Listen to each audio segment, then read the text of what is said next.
Friends, இந்த வீடியோவில் நம்ம என்ன பார்க்க போகிறோம்னா ப்ரீவியஸ் இயர் கொஸ்டின்ஸ் வந்து ஜென்ரல் ஸ்டடீஸ் சம்மந்தமான கேள்விகள் வந்து பார்க்க போகிறோம். ஃபர்ஸ்ட் கொஸ்டின் பாருங்கள். டேஸ் மாவட்டம் அதிக மனிதவள மேம்பாட்டு குறியீட்டிலிருந்து இடம்பெறவில்லை அப்படிங்கிறாங்க. இடம்பெறாதது வந்துன்னா மதுரை மாவட்டம் மட்டும்தான் இடம்பெறவில்லை. ஸோ அதிக மனிதவள மேம்பாட்டு குறியீட்டில் வந்து இடம்பெற்றிருக்க மாவட்டங்கள் என்னென்ன அப்படின்னா வந்து கன்னியாகுமரி, திருநெல்வேலி, தூத்துக்குடி மாவட்டங்கள்லாம் வந்து அதிக மனிதவள மேம்பாட்டு குறியீட்டில் வந்து இடம்பெற்றிருக்கு. இடம்பெறாதது வந்து மதுரை மாவட்டம். இரண்டாவது ஐந்தாண்டு திட்டத்தின் அடிப்படை டேஸ் மாதிரி அப்படின்னா வந்து மகளநோபிஸ் மாதிரி அப்படிங்கிறாங்க. ஸோ இரண்டாவது ஐந்தாண்டு திட்டத்தின் அடிப்படை வந்து டேஸ் மாதிரி அப்படின்னா வந்து மகளநோபிஸ் மாதிரி. இதே ஃபர்ஸ்ட்டு வந்துன்னா ஹெராட் தோமர் மாதிரி வந்து வரும். இரண்டாவது தான் வந்துன்னா மகளநோபிஸ் மாதிரி அப்படின்னு வந்து சொல்லுவாங்க. ஐந்தாண்டு திட்டம் ஆரம்பிக்கப்பட்டதே வந்துன்னா ரஷ்யாவிலேருந்து ஆரம்பித்திருப்பாங்க. எந்த ஆண்டுனா 1950 மார்ச் 15 தான் வந்து ஆரம்பிச்சிருப்பாங்க. அதுக்கப்புறம் தான் வந்து அந்த 5 இயர் பிளானை மாற்றி வந்து நிதி ஆயோக் அப்படின்னு வந்து 2015 ஜனவரி 1 வந்து கொண்டாந்துருப்பாங்க. ஸோ நம்ம 2012 வரையும் வந்து 5 இயர் பிளான் வந்து கால்குலேட் பண்ணியிருந்திருப்பாங்க. நம்ம பார்த்தது வந்து இரண்டாவது ஐந்தாண்டு திட்டம் வந்து எதன் மாதிரி அப்படின்னா வந்து மகளநோபிஸ் மாதிரி. அடுத்து பாருங்க, அறிவியல் மற்றும் தொழில்துறை ஆராய்ச்சி மையத்தின் தலைவர் யார் அப்படிங்கிறாங்க. பிரதம மந்திரி. அறிவியல் மற்றும் தொழில்துறை ஆராய்ச்சி மையத்தின் தலைவர் பிரதம மந்திரி. அடுத்து பாருங்க, ஒத்துழையாமை இயக்கத்தின் போது காந்திஜி எந்த பட்டத்தை திருப்பி அளித்தார் அப்படிங்கிறாங்க. ஒத்துழையாமை இயக்கம் அப்படின்னாவே நமக்கு 1920 வந்து வரும். அப்போ காந்தி வந்து என்ன எந்த பட்டத்தை திருப்பி அளித்தார் அப்படின்னா ஹைசர்-இ-ஹிந்த் அந்த பட்டத்தை தான் வந்து திருப்பி அளித்திருப்பார்.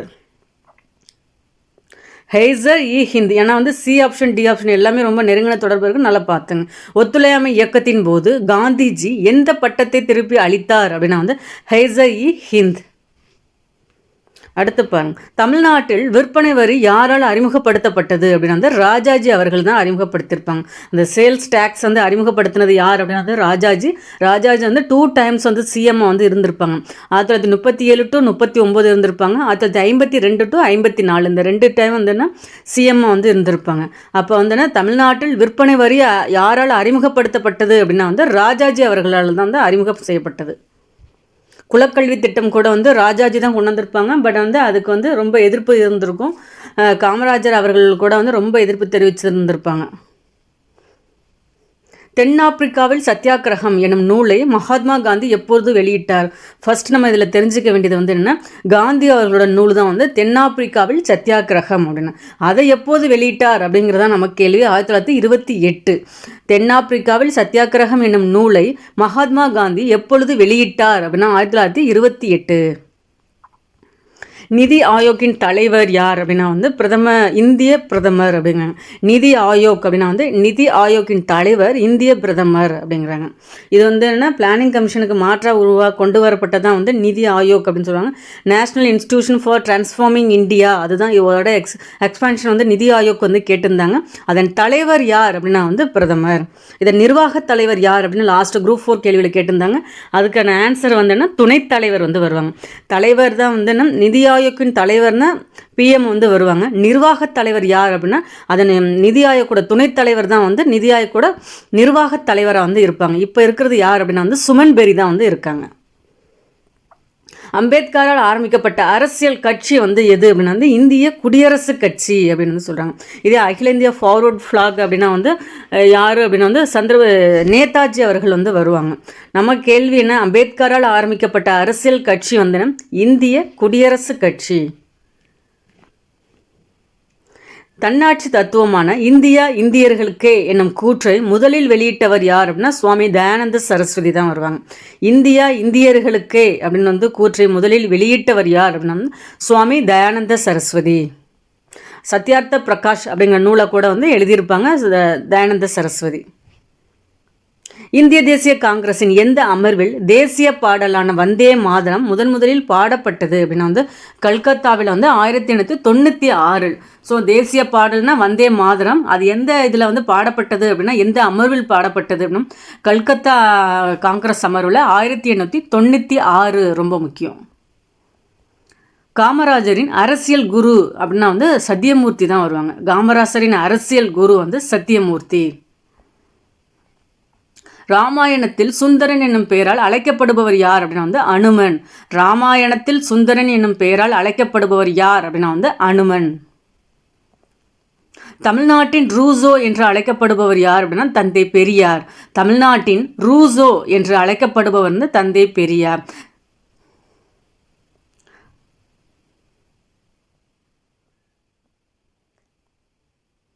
ஆயிரத்தி 1929 பிப்ரவரி 17 செங்கல்பட்டில் நடந்த சுயமரியாதை இயக்கத்தின் முதல் மாநாட்டிற்கு தலைமை தாங்கியவர் யார் அப்படின்னா டாக்டர் பி சுப்பராயன் அப்படிங்கிறாங்க.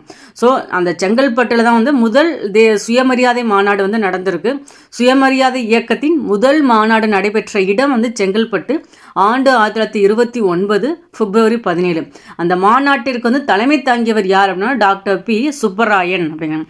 ஸோ சுயமரியாதை இயக்கத்தை தோற்றுவித்தவர் யார் அப்படின்னா வந்து பெரியார் அவர்கள் தான். அந்த மாநாட்டு முதல் மாநாடு செங்கல்பட்டில் தான் நடந்திருக்கும் 1929 பிப்ரவரி 17.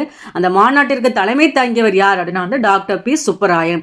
முதல் சுயமரியாதை இயக்க மாநாடுனா செங்கல்பட்டு, இரண்டாவது வந்து எங்கே வரும்னா ஈரோடு வரும், மூணாவது வந்து விருதுநகர் வந்து வரும். அதையும் நல்லா நோட் பண்ணிக்கோங்க. CN அண்ணாதுரை அமைச்சரவையில் வேளாண் துறை அமைச்சராக இருந்தவர் யார் அப்படின்னா வந்து கோவிந்தசாமி அப்படிங்கிறாங்க. CN அண்ணாதுரை அமைச்சரவையில் வேளாண் துறை அமைச்சராக இருந்தவர் வந்து கோவிந்தசாமி. நீதி கட்சி சென்னை மாகாணத்தில் ஆட்சியில் இருந்த காலம் அப்படின்னா வந்து 1920 37 வரையுமே வந்து இருந்திருப்பாங்க. யார்? நீதி கட்சி தான் வந்து இருந்திருப்பாங்க. அப்புறம் 37 தான் வந்து காங்கிரஸ் கட்சி வந்து ஸ்டார்ட் பண்ணுவாங்க. அதில் கூட ராஜாஜி வந்து சிஎம்மாக இருப்பாங்கன்னு பார்ப்போம். ஸோ நீதி கட்சி வந்து சென்னை மாகாணத்தில் ஆட்சியில் இருந்த காலம் வந்து என்ன 13 ஆண்டுகள் வந்து ஆட்சி செஞ்சுருக்காங்க நீதி கட்சி. அறிவுடையவரின் நட்பு பிறைமதி போல நிறைந்து வருவது என கூறும் வள்ளுவர் யாருடைய நட்பு முழுமதி தேய்வதை போன்றது அப்படின்னா வந்து அறிவு இல்லாதவரோட நட்பு தான் சொல்கிறாங்க. அறிவு இல்லாதவரோட நட்பு வந்து முழுமதி வந்து தேய்வதை போன்றது அப்படிங்கிறது வள்ளுவர். கிண்டலாக அறிவுரை சொல்கின்ற ஒரு வகை வாய்மொழி இலக்கியத்தின் பெயர் தான் வந்து சொலவடை அப்படிங்க. நம்ம இது வந்து என்ன பழமொழியாக சொலவடையாங்கிறது வந்து ஒரு கன்ஃபியூஸாக இருக்கும். கிண்டலாக அறிவுரை சொல்கின்ற ஒரு வகை வாய்மொழி இலக்கியத்தின் பெயர் தான் வந்து சொலவடை. திருப்பனந்தாள் காசி மடத்தை நிறுவியவர் யார் அப்படின்னா வந்து குமரகுருபரர் அப்படிங்க. திருப்பனந்தாள் காசி மடத்தை நிறுவியவர் வந்து குமரகுருபரர். 10 பாட்டு செம்பாதி எவ்வகை நூல்கள் வந்து என்னன்னு சொல்கிறாங்க. ஸோ சங்க இலக்கியங்கள்னாவே 8 தொகை 10 பாட்டு வந்து வரும். அந்த 10 பாட்டில் வந்து பாதி வந்து எந்த வகை நூல்கள் அதுதான் கேள்வி. ஆற்றுப்படை நூல்கள் அப்படிங்கிறாங்க. 10 பாட்டில் செம்பாதி எவ்வகை நூல்கள் அப்படின்னா வந்து ஆற்றுப்படை நூல்கள். இந்திய மருந்து என கிரேக்க மருத்துவ வந்து ஹிப்போகிரேட்டஸ் கூறிய பொருள் வந்து எது அப்படின்னா மிளகை தான் வந்து இந்திய மருந்து அப்படின்னு வந்து சொல்கிறாங்க. மிளகை தான் வந்து இந்திய மருந்து என கிரேக்க மருத்துவ ஹிப்போகிரேட்டஸ் வந்து கூறுவர். 2020-21 ஆண்டு புள்ளி விவரப்படி தமிழ்நாட்டில் உள்நாட்டு உற்பத்தியில் அதிக பங்கு வகிப்பது வந்து எது அப்படின்னா வந்து பணிகள் துறை தான் வந்து சொல்கிறாங்க. 2020-21 ஆண்டு புள்ளி விவரப்படி தமிழ்நாட்டின் உள்நாட்டு உற்பத்தியில் வந்து ரொம்ப அதிக பங்கு வகிப்பது வந்து பணிகள். ஓகே ஃப்ரெண்ட்ஸ், இதில் வந்து ஒரு 20 கொஸ்டின்ஸ்க்கு மேலே வந்து பார்த்துருக்கோம். பிடிச்சிருந்தா லைக் பண்ணுங்கள், உங்கள் ஃப்ரெண்ட்ஸுங்களுக்கு ஷேர் பண்ணுங்கள். சேனலை சப்ஸ்கிரைப் பண்ணனாலும் சப்ஸ்கிரைப் பண்ணுங்கள். தேங்க்யூ.